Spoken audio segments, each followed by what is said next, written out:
عمر بن عبد العزیز نے تقریباً 2.5 سال تک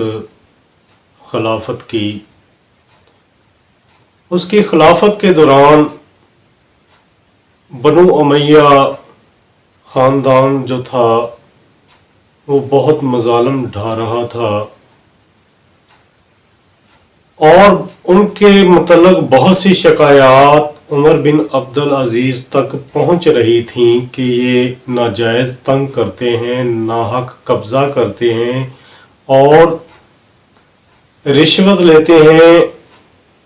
اور لوگوں کو قتل کرتے ہیں، مارتے ہیں، اور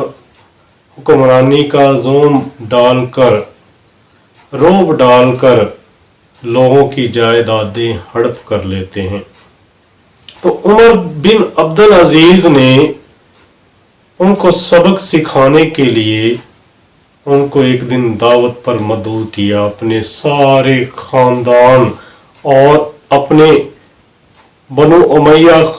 جو قبیلہ تھا، ان کا خاندان تھا، سرکردہ لوگوں کو دعوت نامہ بھیجا۔ سب لوگ حاضر ہو گئے، سب نے خوشی خوشی دعوت کو قبول کیا کہ خلیفہ وقت اس کی دعوت ہے، بہت کچھ کھانے کو ملے گا۔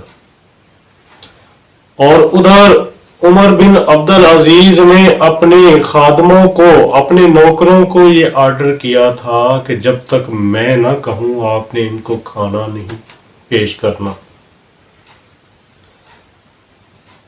حکمت عملی یہ طے کی کہ جب سخت بھوک لگ جائے ان لوگوں کو تو ان کو بھنے ہوئے چنے پیش کیے جائیں۔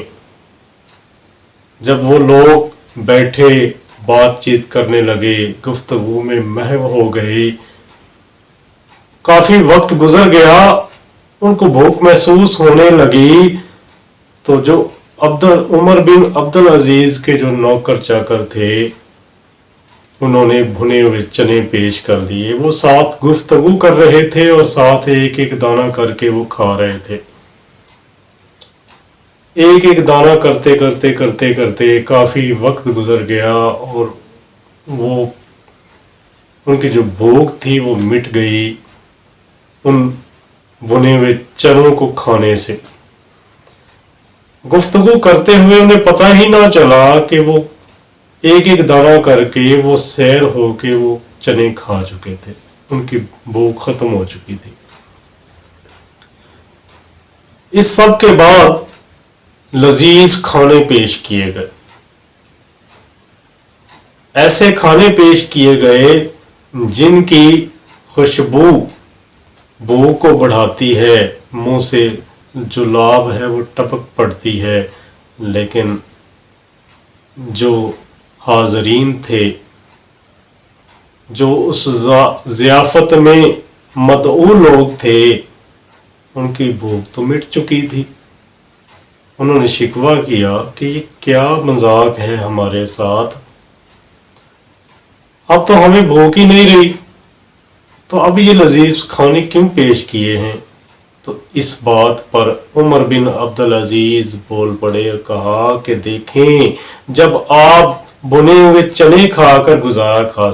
کر سکتے ہیں، جب آپ روکھی سوکھی کھا کر گزارا کر سکتے ہیں، تو پھر ظلم و ستم کس لیے، جبر و استبداد کس لیے، لوگوں کی جائیدادوں کو ہڑپ کیوں کیا جا رہا ہے، لوگوں کو تنگ کیوں کیا جا رہا ہے، لوگوں کا حق کیوں مارا جا رہا ہے اس دولت کے لیے؟ کیا آپ یہ کھا سکتے ہیں جب کہ آپ ایک روکھی سوکھی روٹی کھا کے بھی زندگی گزار سکتے ہیں؟ تو سامان انسان نے 100 برس کا اکٹھا کیا ہوا ہے، لیکن ایک پل کی بھی خبر نہیں ہے۔ تو جب یہ باتیں سمجھائی تو ان کے اہل و عیال والے، ان کے رشتہ دار اور بڑے بڑے امراء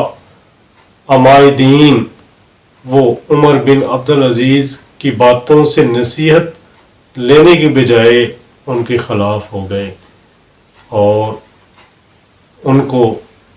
زہر دے کر شہید کر دیا گیا۔